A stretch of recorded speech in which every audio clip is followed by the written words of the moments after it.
$20 million for the capture of a diabolical man. Tonight, the feds are putting the pressure on to find the cartel leader who tortured and murdered a local DEA agent. Rafael Caro Quintero, RCQ, the accused mastermind behind the brutal murder of DEA Special Agent Enrique Kiki Camarena, was brought to the United States to face justice. 14 passengers have died in the crash of a Navy Black Hawk helicopter in Mexico following the arrest of drug lord Rafael Caro Quintero. July 15th, 2022, gunfire erupted as Mexican Marines captured the notorious drug lord, Rafael Caro Quintero. Although the operation seemed to have gone according to plan, no one expected the deadly events that happened next.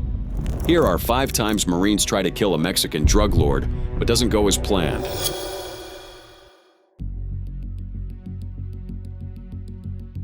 A long gun battle between Mexican Marines and gunmen protecting one of Mexico's most wanted drug lords, Antonio Cardenas Guillen, better known as Tony Tormenta. November 5th, 2010, the leader of the dreaded Gulf Cartel, Antonio Ezequiel Cardenas Guillen, was surrounded by the Mexican Marines after multiple failed attempts. While the Marines thought they had everything under control, nothing prepared them for the hours-long gun battle and Antonio's backup of 80 SUVs filled with gunmen they would soon face. Antonio Ezequiel Cardenas Guillen, known as Tony Tormenta or Tony the Storm, rose from washing cars at a police station to co-leading the Gulf Cartel. This cartel is one of Mexico's most powerful and violent drug trafficking organizations. By the late 1980s, Antonio entered the drug trade under the leadership of his brother, Ociel Cardenas Guillen, who had built the Gulf Cartel into a formidable force and formed Los Zetas, a paramilitary wing composed of former soldiers. When Ociel was arrested in 2003, Antonio and his partner, Jorge Eduardo Costilla Sanchez, assumed leadership. Alongside Sanchez, he controlled drug routes, smuggling networks, and armed enforcement groups in northeastern Mexico. His influence also extended across the U.S. border, and both the United States and Mexican governments placed multi-million-dollar rewards on his capture. In addition to this, the DEA listed him among the most wanted fugitives, with charges in a 2008 U.S. federal indictment for large-scale drug trafficking, violent crimes, and leadership of a transnational criminal enterprise. For at least 6 months before his death, Mexican armed forces repeatedly tried to capture Antonio. The first attempt came on March 31st, 2010, when Marines clashed with his bodyguards in Matamoros, but failed to detain him. 6 months later, authorities raided his home in Fraccionamiento Rio, but a Gulf Cartel convoy intercepted them. Antonio escaped in an armored vehicle, and 2 soldiers were killed. Still, the operation revealed valuable details about his security network. November 1st, 2010, authorities again learned he was hiding in Expo Fiesta Oriente, but he left before they arrived. However, just a few days later, the Marines would have another stroke of luck to achieve their objective. But it came at a price. On November 5th, 2010, the Mexican Navy launched another operation to take him down, expecting a quick success. Instead, they faced an 8-hour battle that shut down Matamoros. The fighting began around 10:00 a.m. when Marines moved into the city and met immediate resistance from Gulf Cartel gunmen. Heavily armed groups set up roadblocks by hijacking buses and trucks, cutting off military movement. Downtown Matamoros soon became a war zone, with power outages, disrupted communications, and civilians sheltering in homes and offices. The military deployed over 60 Marines, supported by 3 helicopters and 17 vehicles. Witnesses reported helicopters firing on convoys of SUVs carrying cartel gunmen in tactical gear, while explosions and continuous automatic gunfire echoed through the streets. International bridges to Brownsville, Texas were closed, and even the University of Texas at Brownsville canceled events due to nearby fighting. At around 3:30 p.m., authorities tracked Antonio to a building in downtown Matamoros. His inner circle launched grenades and heavy gunfire to delay the assault, reportedly detonating at least 300 grenades. Snipers also positioned on rooftops targeted advancing Marines. The building was riddled with bullets before special forces moved in and killed Antonio, along with several of his closest bodyguards. Official reports stated that 10 people died in the exchange, including Antonio and journalist Carlos Alberto Guajardo Romero, who was caught in the crossfire. However, local media and witnesses claimed far higher casualties, with some estimates exceeding 100. The aftermath left Matamoros in shock. Streets bore grenade damage, vehicles were riddled with bullets, and pools of blood marked the battle sites. In fact, the roadblocks that had been set up by the Gulf Cartel continued throughout the rest of the day. This was because the drug lord had called for backup from Reynosa, Tamaulipas, when he was surrounded by the Navy. However, when they found out Antonio had been killed, the reinforcements dispersed. Fear also grew that Los Zetas would exploit Antonio's death to invade Gulf Cartel territory, a concern reinforced when Zetas operatives distributed leaflets urging the Gulf faction to surrender and warning of more violence. While the government hailed the operation as a significant blow to organized crime, the violence in Tamaulipas did not subside. Rival factions quickly moved to challenge the weakened Gulf Cartel, continuing the cycle of conflict that Antonio had helped escalate. Nevertheless, Antonio's death ended a months-long pursuit marked by near captures, costly firefights, and constant maneuvering.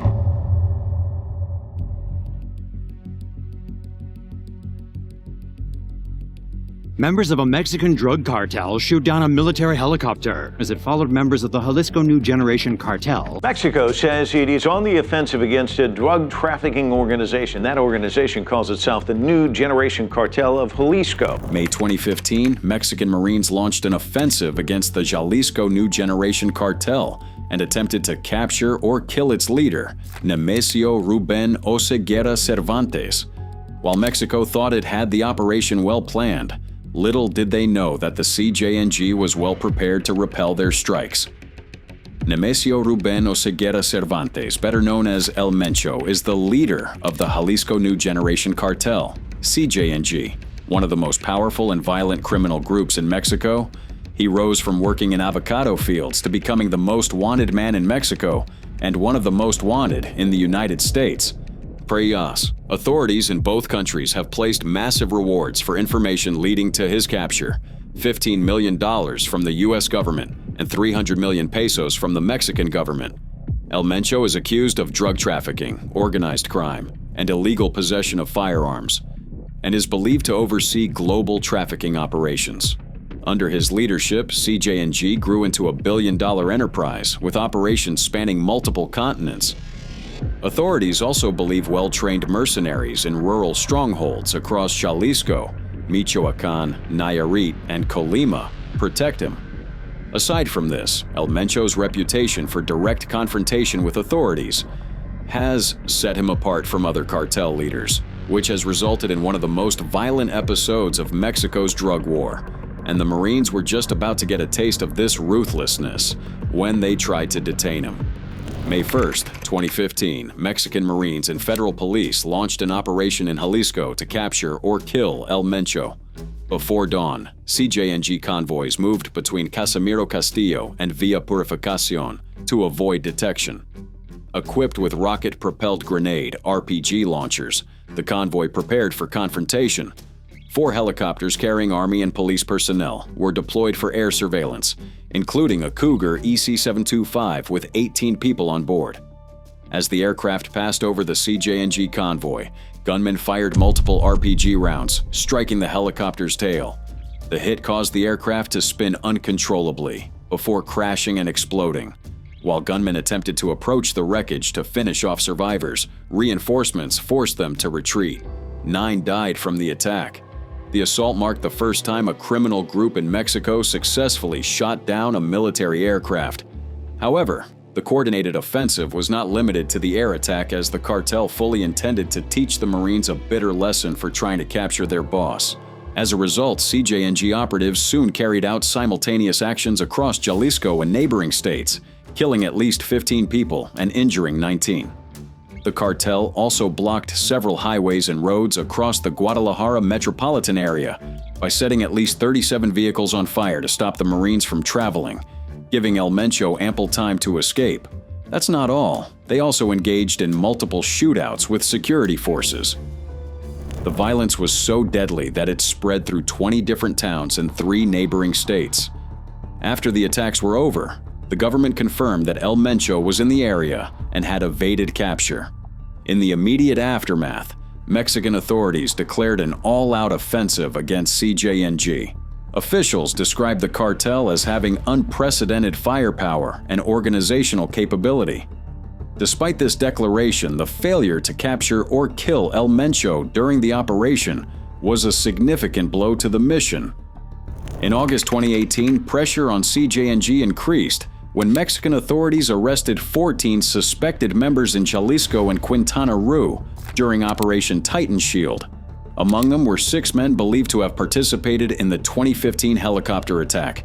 The arrest took place on a ranch east of the original crash site without a single shot fired. Authorities seized 8 rifles, including a Barrett 50 caliber and an M60 machine gun, along with thousands of rounds of ammunition. 2 stolen vehicles modified to mount heavy weapons were also recovered. October 2022, authorities confirmed that a 50 caliber belt-fed gun involved in the helicopter downing was purchased in Portland, Oregon by Eric Flores Elortegui, a Mexican-born U.S. citizen. Elortegui allegedly lied on federal purchase forms and smuggled the weapon to Mexico. Despite these arrests, CJNG continued expanding its territory and influence. The group has increasingly moved into Europe, driven by strong demand for drugs. Mexican and U.S. law enforcement have intensified their focus on the cartel due to its extreme violence and rapid growth. El Mencho remains at large, and while rumors of his death surfaced in 2022, U.S. and Mexican officials have denied them.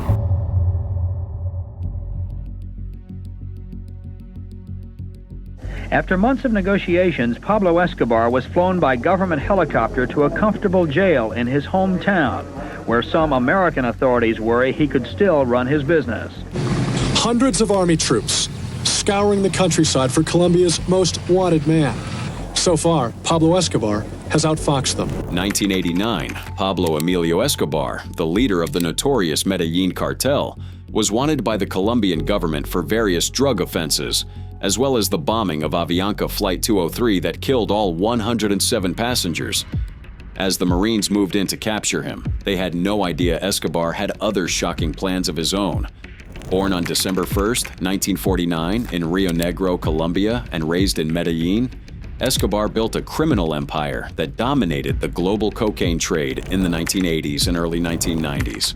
At the height of his power, he controlled up to 80 tons of cocaine trafficked monthly into the United States, amassing an estimated fortune of $30 billion by the time of his death, an amount equivalent to around $80 billion today. His operations led to extreme violence, corruption, and political instability in Colombia, making him a top target for both Colombian and U.S. authorities. Escobar's criminal record included drug trafficking, terrorism, political assassinations, and mass murders. Aside from this, Escobar was also responsible for the deaths of thousands, including government officials, police officers, journalists, and civilians. In fact, one of the most deadly examples of mass murders is believed to be responsible for the bombing of Avianca Flight 203 in 1989. The bomb killed all 107 passengers and crew in an attempt to assassinate a political rival named Cesar Gaviria Trujillo. June 1991, after years of evading capture, Escobar agreed to surrender to Colombian authorities. However, he did so under conditions that showed his influence and power. The agreement stipulated that he would not be extradited to the United States and that he would serve a maximum of 5 years in a prison of his own design. Worui. This facility, known as La Catedral, was built not to restrain Escobar but to protect him from rival cartels. Situated on a hillside overlooking Medellin, the prison included a football pitch, bar, jacuzzi, waterfall, and a telescope for monitoring his family's home. Escobar even selected the guards, ensuring they were loyal to him. La Catedral quickly became a symbol of Escobar's continued dominance. While supposedly serving his sentence, he maintained control over his drug operations, held meetings, and eliminated rivals. That's not all. Reports also emerged of him torturing and killing cartel members inside the prison, further embarrassing the Colombian government. It soon became obvious to the Colombian Marines and police that although Escobar's capture was the primary goal, the reality was that Escobar's influence was so extensive that even surrender and imprisonment did not guarantee control over him. So by mid-1992, officials decided to transfer Escobar to a standard prison. While they thought detaining the drug lord would be a walk in the park, they didn't consider that Escobar might have a counterplan in place. July 22, 1992, as the military surrounded La Catedral, Escobar used a hidden escape route he had built during the prison's construction. A section of the wall made from weak concrete allowed him to kick it open and walk out, disappearing into the surrounding hills. The failed containment of Escobar led to a massive manhunt involving a specialized Colombian police unit called the Search Block, which was trained by the U.S. Delta Force. The operation also had assistance from rival traffickers who saw Escobar's downfall as beneficial to their own operations. However, the hunt for Escobar was complicated by his extensive network of safe houses, loyal associates, and local supporters who benefited from his charitable works. Army troops come and go, but most Colombians believe Pablo Escobar is long gone. Speculation is Escobar used a tunnel, but authorities cannot find one. And despite the scale of the operation, he remained on the run for more than a year, moving constantly to avoid capture. December 1, 1993, marked Escobar's 44th birthday. He reportedly celebrated quietly, enjoying cake, wine, and marijuana in one of his hideouts in Medellin. The following day, Colombian intelligence traced a phone call he made to his family, pinpointing his location to a modest house in a middle-class neighborhood. The search block quickly mobilized, surrounding the property. When the Marines and police attempted to storm the building, Escobar and his bodyguard fled to the rooftop. A gunfight broke out, and both men were killed. Escobar was hit multiple times, including a fatal shot to the head. Some have speculated that he took his own life to avoid capture, but official accounts attribute his death to police gunfire. The death of Pablo Escobar marked the collapse of the Medellin cartel. Assets were also seized, smuggling routes were disrupted, and the remaining members scattered. However, the drug trade in Colombia did not end with Escobar's death. Rival organizations, most notably the Cali cartel, quickly filled the power vacuum that had been created.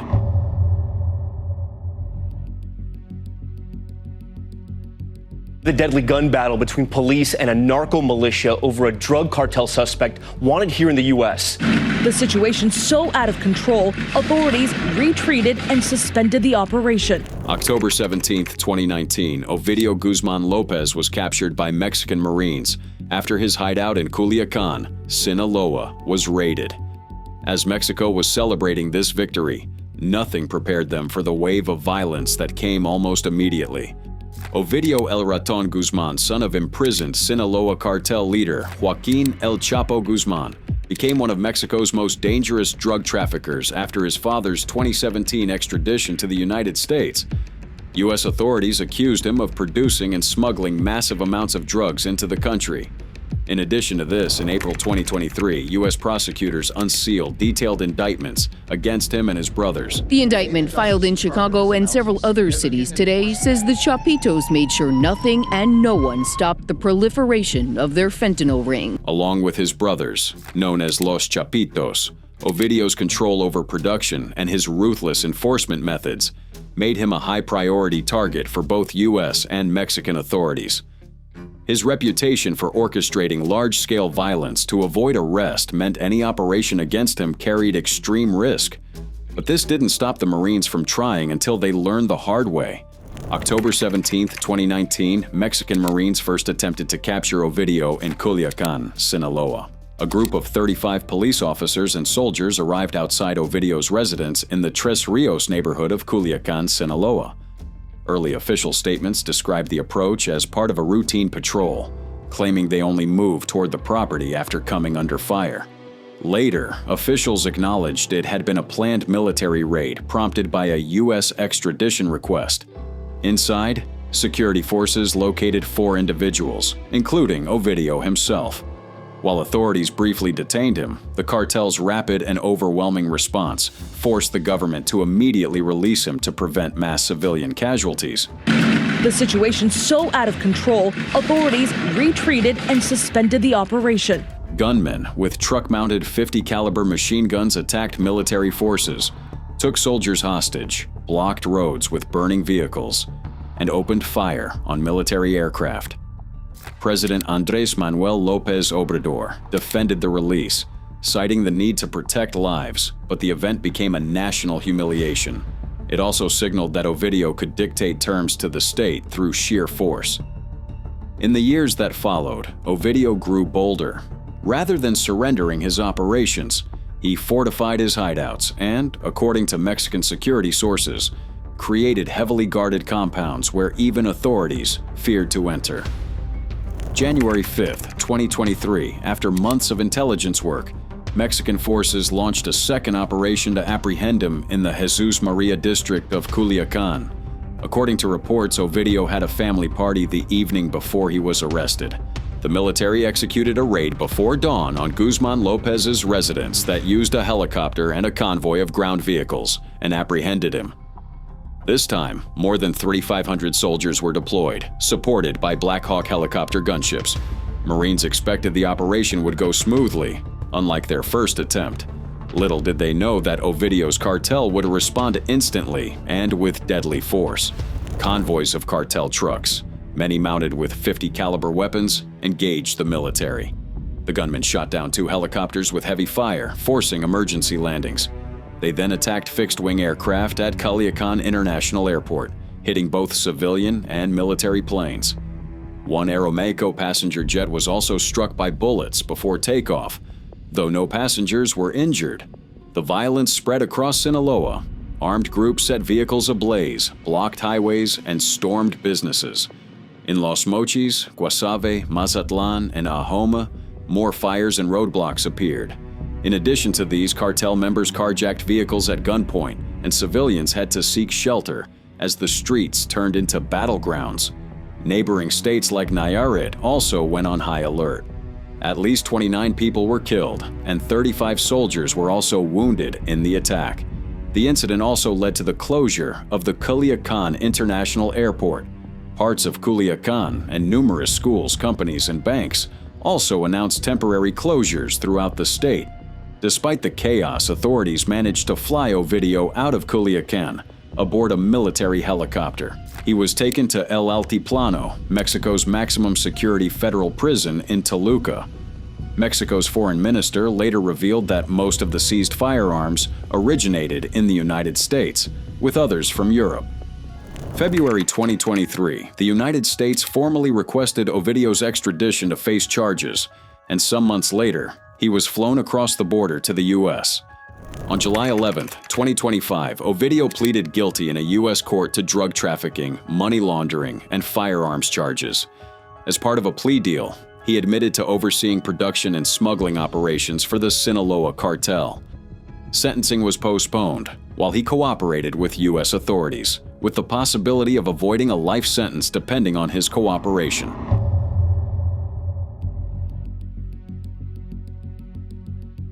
$20 million for the capture of a diabolical man. Tonight, the feds are putting the pressure on to find the cartel leader who tortured and murdered a local DEA agent. Rafael Caro Quintero, RCQ, the accused mastermind behind the brutal murder of DEA Special Agent Enrique Kiki Camarena, was brought to the United States to face justice. 14 passengers have died in the crash of a Navy Black Hawk helicopter in Mexico, following the arrest of drug lord Rafael Caro Quintero. July 15, 2022, after more than a decade, Mexican authorities finally located where the notorious drug lord Rafael Caro Quintero was hiding. While everyone thought the operation was successful as Quintero was captured without any resistance, little did anyone know that things would soon go terribly wrong. Rafael Caro Quintero rose to power in the late 1970s as a co-founder of the Guadalajara cartel. Alongside Miguel Ángel Félix Gallardo and Ernesto Fonseca Carrillo, he built one of the most powerful drug trafficking networks of its time, smuggling massive quantities of marijuana and cocaine into the United States. As if these were not enough, U.S. authorities also later linked him to the kidnapping, torture, and murder of DEA agent Enrique "Kiki" Camarena in 1985, a killing that severely damaged U.S.-Mexico relations and led to one of the largest homicide investigations in DEA history. The FBI placed him on its 10 most wanted list and labeled him as extremely dangerous, offering a $20 million reward for his capture, the highest ever for a fugitive on the list. On February 7, 1985, Camarena, who had infiltrated the Guadalajara cartel and helped uncover its massive marijuana operations, was abducted by corrupt police working for the cartel. He was then brutally tortured for over 30 hours before he was killed. His body was found wrapped in plastic weeks later in Michoacán. Following the murders, U.S. authorities pressured Mexico for justice. Caro Quintero fled to Costa Rica, but was captured and extradited back to Mexico in 1985. He was sentenced to 40 years in prison for Camarena's murder. Over the years, many others were arrested, including Fonseca Carrillo and Felix Gallardo, though the latter evaded justice until 1989 due to political protection. Investigations also exposed the involvement of high-ranking officials in shielding cartel leaders and destroying evidence. August 2013, after serving 28 years, Caro Quintero was unexpectedly released when a Mexican court ruled he had been tried in the wrong jurisdiction. This decision enraged U.S. officials and reignited an international manhunt.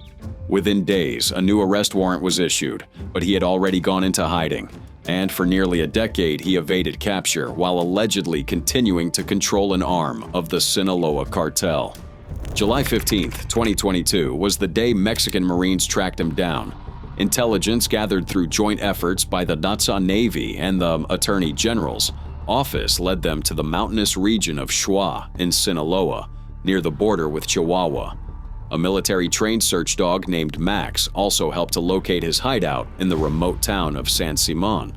The arrest operation was conducted entirely by Mexican forces, though it came just days after President Andrés Manuel López Obrador met with U.S. President Joe Biden, signaling renewed cooperation. As Marines secured Caro Quintero, they thought that would be the end of the operation until they had to face a new tragedy. As they headed back to base, a Navy Black Hawk helicopter carrying 15 personnel who supported the arrest suddenly crashed before landing in Los Mochis. The crash killed 14 of the Marines immediately and left one survivor in critical condition. Authorities stated the cause appeared to be an accident, but investigations were open to consider possible foul play. The loss was a heavy blow to the Navy, which later held a ceremony to honor the fallen. While the severity of the crash overshadowed the arrest, it did not stop the legal process. Caro Quintero was transported under heavy security for detention, with Mexican officials confirming he would face extradition to the United States. The U.S. Department of Justice also publicly expressed gratitude to Mexican authorities, stating they would move quickly to bring him to trial. U.S. officials also emphasized that no sanctuary would be given to anyone who killed American law enforcement officers. February 27, 2025, Caro Quintero was extradited to the United States after losing his final appeal the year before. He arrived in New York under tight security to face charges in the Eastern District for his role in Camarena's murder, the murder of others in 1985, and ongoing drug trafficking crimes. During his first court appearance, over 100 DEA agents attended. In fact, the same handcuffs once used by Camarena were placed on him at the end of the arraignment. The dismantling of the Guadalajara cartel after his original arrest in the 1980s marked a new era in Mexico's drug war, but it also gave rise to new, powerful organizations such as the Sinaloa, Tijuana, and Juarez cartels. While Caro Quintero's capture in 2022 and extradition in 2025 closed a major chapter in the pursuit of justice for Camarena, the power structures he helped create continue to affect Mexico's ongoing struggle with drug trafficking and cartel violence.